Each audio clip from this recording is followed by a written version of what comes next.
This is the bungalow that my wife and I bought in 2001.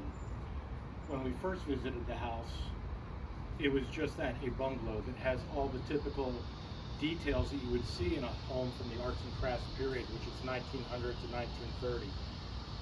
But that was the extent of the build. On the inside, it was just a very mundane interior where it just had painted wood trim, no crown molding, no base molding, and basically a brick fireplace surround. There was no craftsman elements inside the house.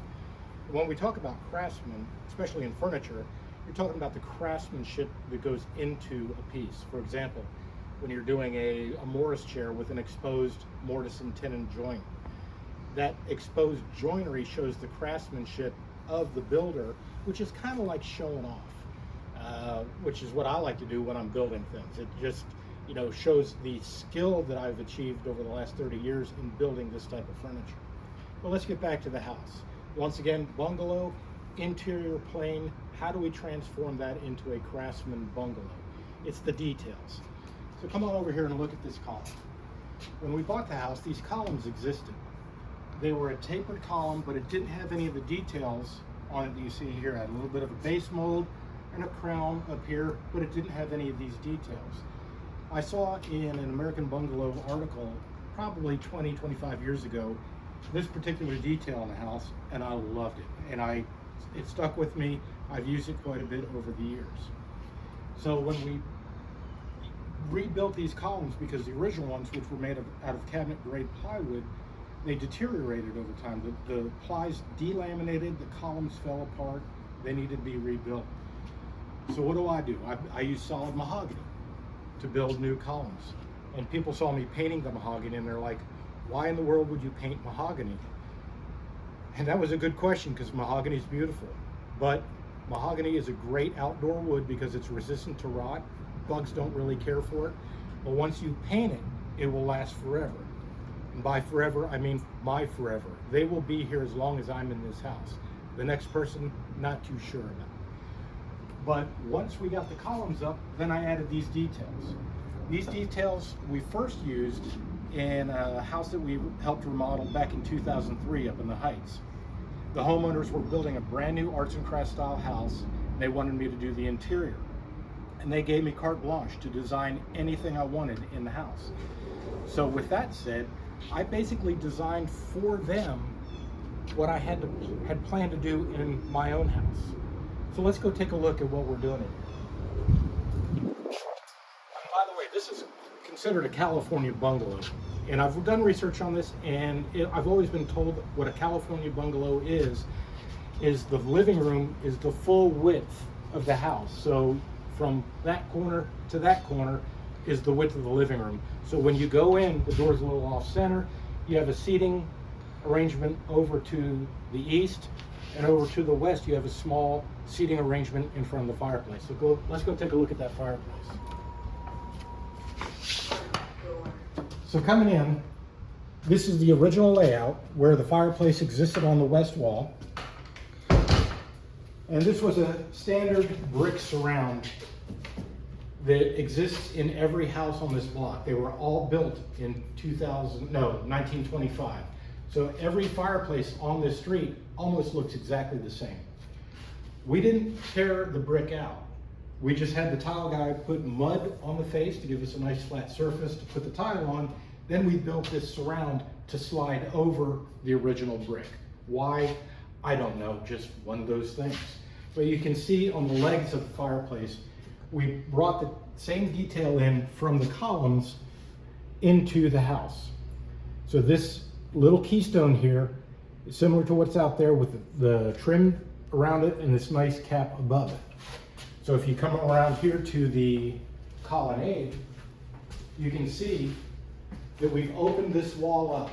This used to be a set of French doors at one time. The French doors never existed when we bought the house, but it was a double wide opening into the dining room, which was standard for arts and crafts style houses. Every room was its own entity because it was a heating issue. They could close off doors to all the rooms to heat one room alone. We don't need that today. And what's great is to be able to open it up into the dining room to make it seem more of a grand place. So we decided to build this colonnade. Once again, it's the same colonnade we built in the Heights almost 20 years ago. Same columns, same detail.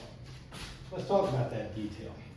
So the keystones, I make these at the shop before I get over here.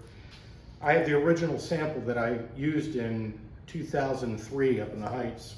And I just take a blank of quarter sawn white oak, I put that up against the blank, and I mark the blank using the sample. I rough it out on the bandsaw, and I hit it on the edge sander. That's how I've done things for 30 years. Most people would use jigs to make things like this to get a consistent element, especially when you're making multiple. But I've done it so much that it's kind of like sculpture to me. I freehand it, hit it on the edge sander, and it's perfect. So what we do, we're going to get the glue. Now, you want to be real sparse with the glue. I'm just going to put a little bead around the perimeter, get some into the field like that. Put a smattering on the top. Get my pin nailer. Now, instead of trying to balance a Starrett rule up here to make sure that I'm center on the column, I've marked the center on the column right there, and I've marked the center on my keystone. And I just line those two guys up, eyeball it, put it in place.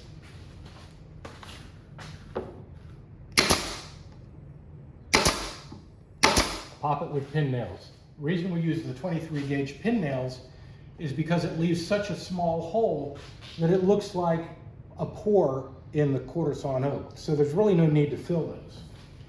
Just makes life a lot easier. Now that we got the keystone up, we have to put in the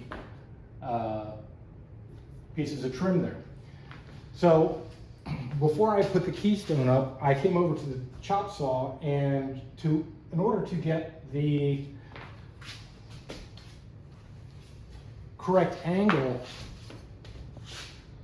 for the meeting of the keystone, I took that keystone and I laid it down on my chop saw, and I swung the blade over just to where this laser line hit the edge of the keystone. There's no sense in using a protractor, angle finder, anything like that. I've got my angle set with the keystone, so I use that as my reference to get that cut. So I've cut both sides of my trim.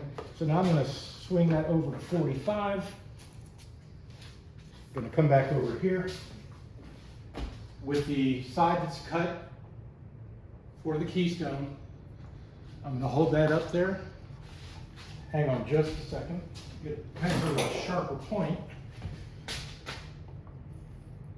Get that up there.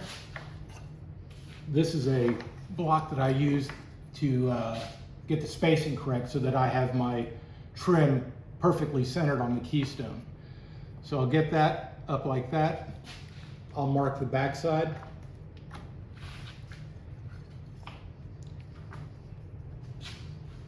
That's my far point. So I'll come over here to the chop saw, line the laser up to the far point.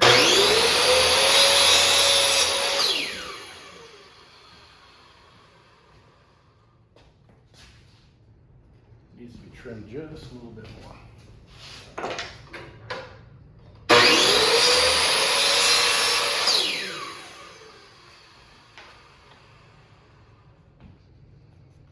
All right, so that one's nice. Get some glue. Once again, you want to be real conservative with the glue. You don't want to have to clean up too much. Just get glue on all the surfaces that they're going to meet.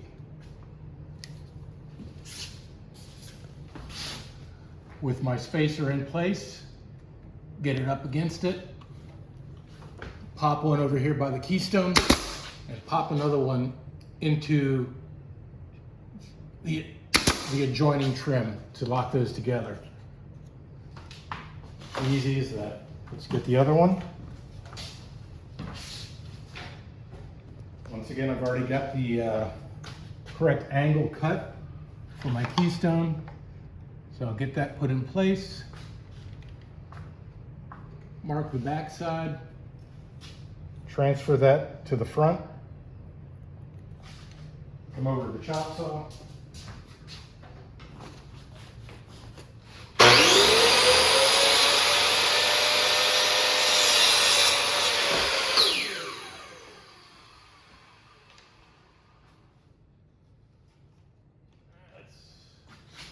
Just a hair long.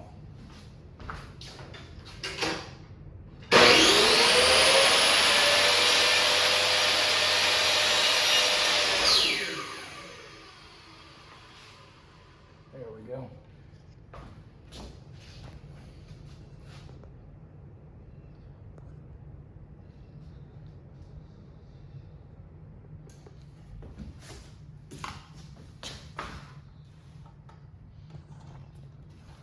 Yeah, I've got a little glue on the keystone. Pull that out.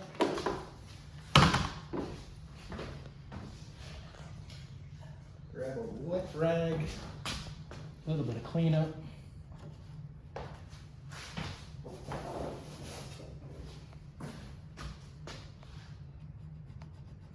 These little 6-inch rules are perfect for cleaning up glue. You can get right up into the crevices like that. All right, there you go. That column is ready to be final sanded and stained. So that's basically where we're starting with the Craftsman remodel. We're adding the craftsmanship that one would expect from us at Dorado Woodworks, and we're adding it into this house. So when we're done, between all this incredible woodwork we're doing and all the incredible furniture I've built for my wife and I over the last 30 years, this place is going to be a showpiece. It will be my living showroom. If people ever want to see the furniture we make, the interiors we do, just come to the house. We'll pop a beer, we'll look at things and make you a sale. So come on back, we're going to talk about the dining room soon. The kitchen's been in, can't wait for you all to see that. We've got some pocket doors that are incredible, some stained glass work that's just absolutely phenomenal. I can't wait for you to see everything else we're doing. Thanks for tuning in.